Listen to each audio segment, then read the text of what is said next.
Hello, bon bah c'est reparti. Donc aujourd'hui on va attaquer toujours dans le module 5. Donc je vais reprendre tout simplement ma petite fiche pour voir un petit peu où on en est. Pourquoi ne pas être référencé dans plusieurs agences de mannequins en même temps? Alors je vais vous donner un cas de figure pour pouvoir vous éclairer. En fait techniquement, on peut être référencé dans plusieurs agences de mannequins. C'est-à-dire, je pourrais être chez plein d'agences de mannequins, une petite quinzaine, pourquoi pas. L'idée serait plutôt qu'elle soit complémentaire. Donc, c'est-à-dire que si vous êtes comédien, une partie dans le comédien, une partie plutôt dans la publicité, une autre agence. En fait, ce qu'il faut savoir, c'est que toutes les agences n'ont pas les mêmes clients et toutes les agences ne font pas les mêmes choses. Donc, ce qui sera intéressant, c'est plutôt de compléter toutes ces agences de mannequins pour que vous puissiez avoir un CV finalement qui soit complet. Dans l'idée, ce qui serait moins intéressant, c'est d'avoir le même style d'agence qui se ressemble. Je vais prendre deux cas de figure. On va prendre l'agence Elite Model Look et on va prendre l'agence Métropolitane. Vous allez me dire, Métropolitane est plus petit que Elite. Oui, certes, mais ils ont le même style de client, le même style d'approche. Et ce serait de toute façon pas possible d'être chez Elite et Métro en même temps. Parce que déjà Elite aime bien les contrats d'exclusivité.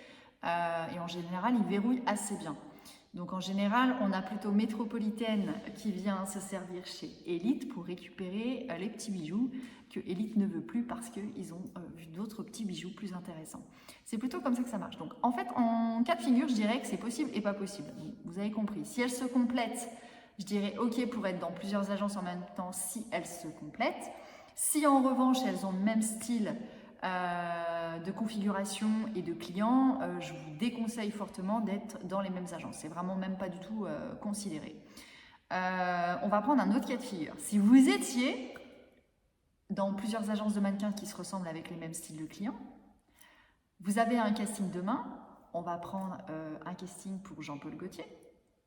Et Jean-Paul Gaultier, lui, il aime bien travailler avec plein d'agences de mannequins différentes. Par contre, il adore Elite et il adore Métropolitaine. Donc, il va faire appel à ces deux agences.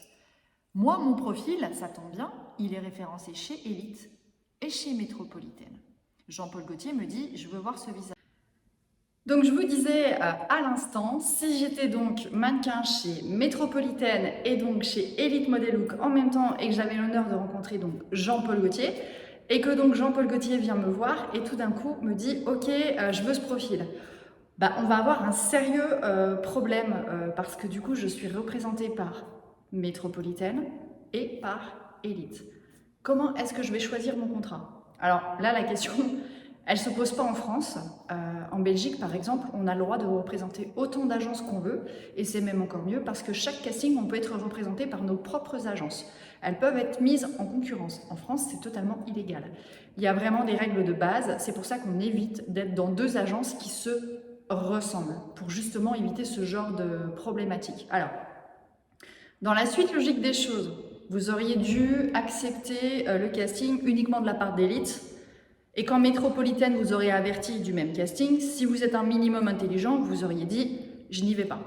Sauf que le problème, c'est que si vous dites non à une et oui à l'autre, et qu'à un moment donné, Métropolitaine est au courant que vous avez décroché ce contrat pour ce client avec une agence différente, mettez-vous juste 2 petites minutes à leur place et vous allez voir que finalement, vous allez vraiment prendre les choses à cœur et vous dire ouais, ce mannequin, il n'est pas correct. En fait, il mange à tous les râteliers. Non, c'est pas cool, donc on l'éjecte. Donc voilà ce qui va se passer en France. Donc du coup, vous êtes bloqué parce qu'il y a même des risques. Du coup, les deux agences rentrent en concurrence. Déjà, elles sont déjà dans le même module, dans le même monde. Alors si vous forcément vous arrivez avec vos petits pas et vous dites hey, je suis Métropolitaine et je suis Elite, j'ai double chance, des fois le double chance peut se retourner contre vous. Donc voilà pourquoi il est très très important de ne pas être représenté dans le même style d'agence. C'est très important.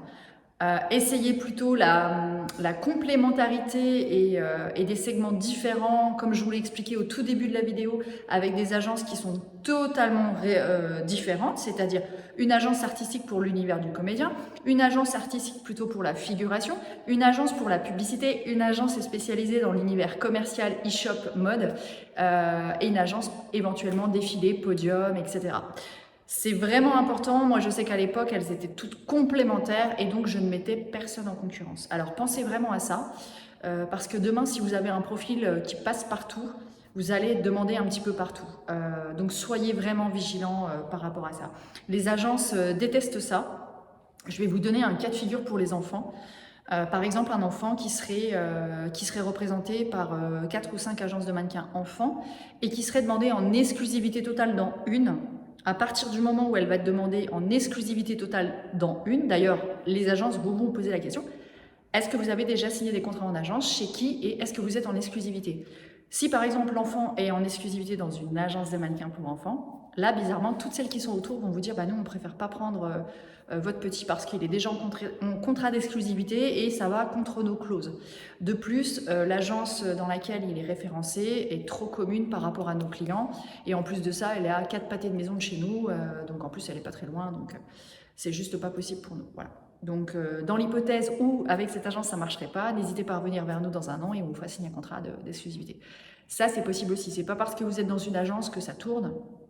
Laissez-vous 1 an, 2 ans maxi.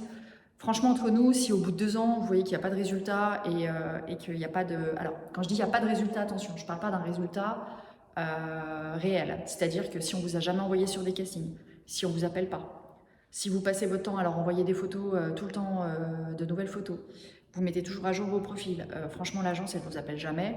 Si c'est juste pour faire joli dans leur bibliothèque, parce que c'est un peu ça, franchement, entre nous, à un moment donné, au bout de 2 ans, next, vous passez à la suivante, vous renouvelez votre book et vous allez taper à la porte voisine. La porte voisine vous ouvre, elle vous dit « Ok, je te prends ». Vous pouvez rester dans l'agence, de toute façon, qui vous a jamais appelé. Et vous allez voir que bizarrement, à 800%, une fois que vous aurez cartonné dans la nouvelle agence, bizarrement, très étrange, elle va finir par vous appeler et vous dire « Hey, dis donc, on a un contrat pour toi », alors que ça fait 2 ans que tu es dans l'agence. C'est souvent juste incroyable. Moi, je me rappelle à une époque où j'arrivais pas à rentrer dans une agence sur le secteur de Lyon, c'était la catastrophe, ils voulaient pas. Enfin, ils étaient pas en accord en fait. C'était un couple qui tenait cette agence, ils étaient pas en accord du tout en fait. Un me disait oui, l'autre me disait non, il me renvoyait vers un photographe pour faire mon book, chose que j'avais fait, j'étais revenue, il m'avait dit non, enfin, c'était du grand n'importe quoi. Donc en fait, limite, ils se disputaient devant moi. Donc je me suis dit, au début, je me suis dit, c'est un sketch et c'est pour tester un petit peu mon mental. Et en fait, non, c'est vraiment parce qu'ils n'étaient pas d'accord. Donc déjà, à partir du moment où l'accord ne vient pas des deux parties et qu'ils hésitent un peu sur votre profil, c'est déjà jamais bon signe. Donc j'ai fini par partir, faire mon petit bonhomme de chemin. Et le jour où j'ai cartonné, je leur ai fait plein de petits messages en leur disant c'est dommage que vous n'ayez pas misé sur le bon poulain parce que comme vous pouvez le constater, visiblement dans cette agence, ça cartonne. C'est vraiment dommage. Et donc après, avec quelques temps, ils sont revenus vers moi en me disant voilà, qu'ils étaient prêts à m'accepter dans leur agence. Et moi, je leur ai dit qu'au jour d'aujourd'hui, l'agence avait un pouvoir sur le mannequin, mais le mannequin avait aussi un pouvoir sur l'agence. C'est-à-dire qu'aujourd'hui, on n'est pas obligé de travailler pour des gens où on ne se sent pas à l'aise. Et surtout, moi, je pars du principe que quand quelqu'un n'a pas misé sur votre profil, c'est que pour moi, c'est pas un révélateur de talent. Parce qu'en vrai, s'ils n'étaient pas d'accord sur les photos, on aurait pu retravailler ça, effectivement.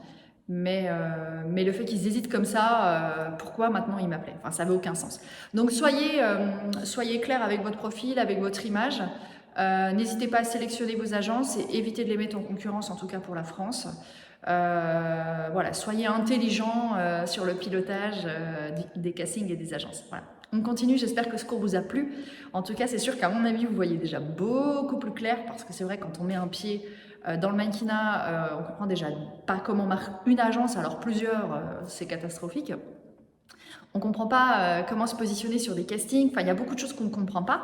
Et finalement, je pense qu'arriver déjà au module 5, vous êtes déjà beaucoup plus à l'aise. Et vous allez voir qu'arriver au module 6, ça va être explosif. Et dans la logique des choses, au bout de 3 mois, vous allez déjà être plus performant. Vous allez être hyper motivé. On va bien faire les choses dans l'ordre, le CV, la vidéo de présentation, le book. Enfin, tout va être parfaitement aligné. Et vous allez avoir une vision très claire du domaine de la mode. Donc forcément, vous allez être beaucoup plus à l'aise pour aller chercher du réseau, du contact, du casting, des agences. Vous allez être de plus en plus à l'aise aussi sur de la vidéo pour vous présenter. Ça va devenir presque fluide. Tout ce qui était très compliqué au départ pour vous au niveau de votre cerveau va devenir extrêmement fluide parce que pendant 3 mois, vous aurez fait beaucoup d'exercices, beaucoup d'acharnement, beaucoup de découvertes, beaucoup de culture. Vous allez un petit peu regarder ce qui se passe autour de vous, donc vous allez devenir curieux. Et tout d'un coup, le monde qui était, presque invisible, là, il va devenir complètement visible autour de vous et il va faire partie de votre nouvelle vie, de votre nouvelle sphère.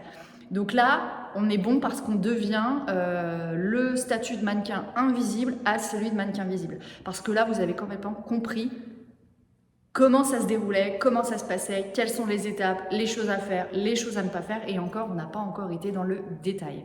Voilà, j'espère que ce cours vous a plu, je vous dis à très bientôt et on continue pour la suite. Belle journée à vous.